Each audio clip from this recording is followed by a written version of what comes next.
Steve Blackman again. Hardcore Holly on Steve Blackman.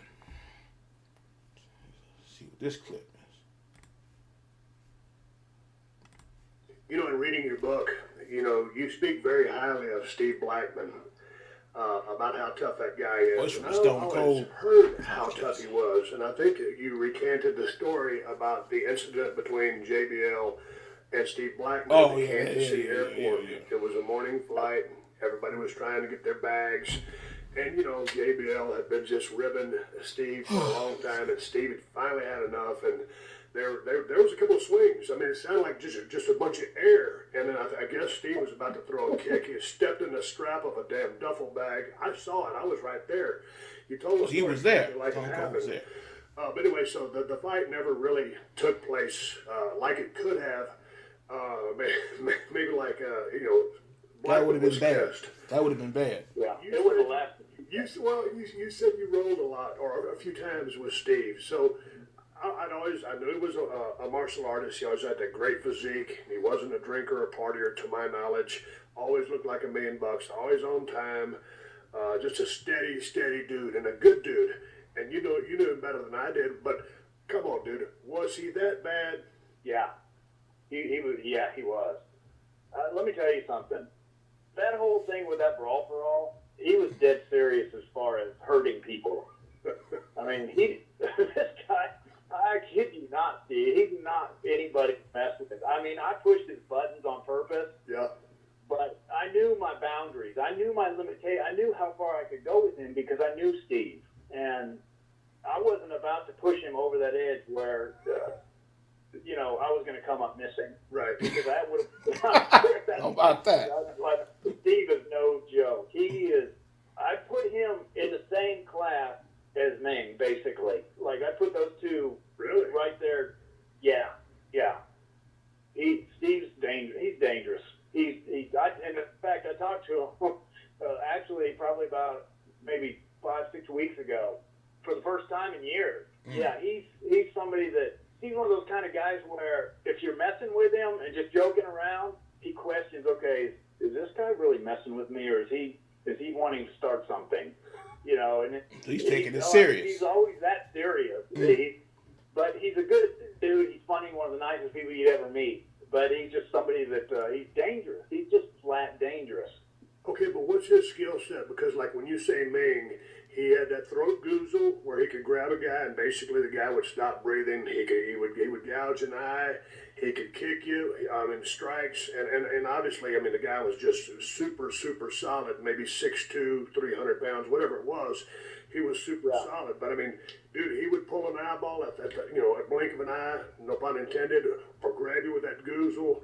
You know, some of the stuff I've heard, and he was a guy that nobody wanted to mess with. So if that was his offense or his arsenal, what would you just say would Steve's method of attack be, or defense, or whatever? Same, because the things that we've talked about, he knows all the pressure points of the human body.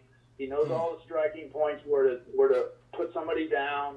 I mean, he knows there's so much that he knows just from listening to him talk as far as the... He said he knows all the striking.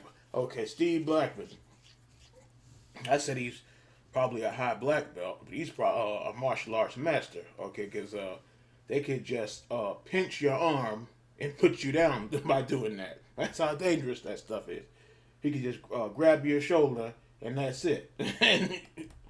Human body, the anatomy of just how much pressure it takes to drop somebody, and things he knows how to do. He's always thinking. It's like this one time something happened, and he was so quick to think that somebody knocked on his hotel room door. The story's not completely clear, but he was already in position to do damage to somebody that came through his door before you even knew it. And he's always ready, constantly. He's always like, he's that's so a dangerous fast, person. He's really, really fast. He just knows, he's one of those people that he knows every pressure point, every spot to hit someone to where it could fatally kill him. He practices that all the time. Well, how was it that you connected with him, and what's he doing now? he owns a bail bondsman business. So he's doing that, and he has a martial you arts ain't running school, from him. an You can MMA forget that. school. He runs that, but that's what he's doing now. You know, is he a guy that's happy now that he's out of the business and found a new way of living? Yeah, he sounds like he's happy. He doesn't really have any desire to put himself back out there as far as wrestling or appearances or anything like that. He's content doing what he's doing. I know he's married. He's got 2 kids now, and he seems happy. So he seems perfectly content in what he's doing. Yeah, he Try this bedtime trick to stop your partner's. About snapping your nose in place. But anyway, I heard he got a martial arts school or MMA school or something like that. But yeah, the bounty bonds, the bondsman or the bounty hunting. You ain't running. You ain't running from him. You can forget that. You may as well. I give up. I give up. You may as well forget about that. Oh boy, that is something though. But yeah, this man's dangerous. Like I said in the other video, why this man want to go to picking, and he had to and you hate that because you like both of them. Say he had to put Vader in his place. He had to straighten him out. Yeah, he's got to be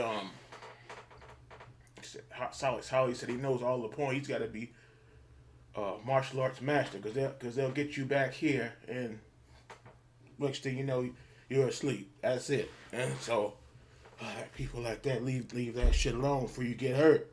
And they had this kind of person to pick at. So it's why the hell damn want to pick at somebody like that? Yeah. I guess they say assuming the man is quiet, or because he's quiet, he's okay. We'll go pick at him. Know about that, and then it doesn't work out too good. Leave that shit alone. That's bad business.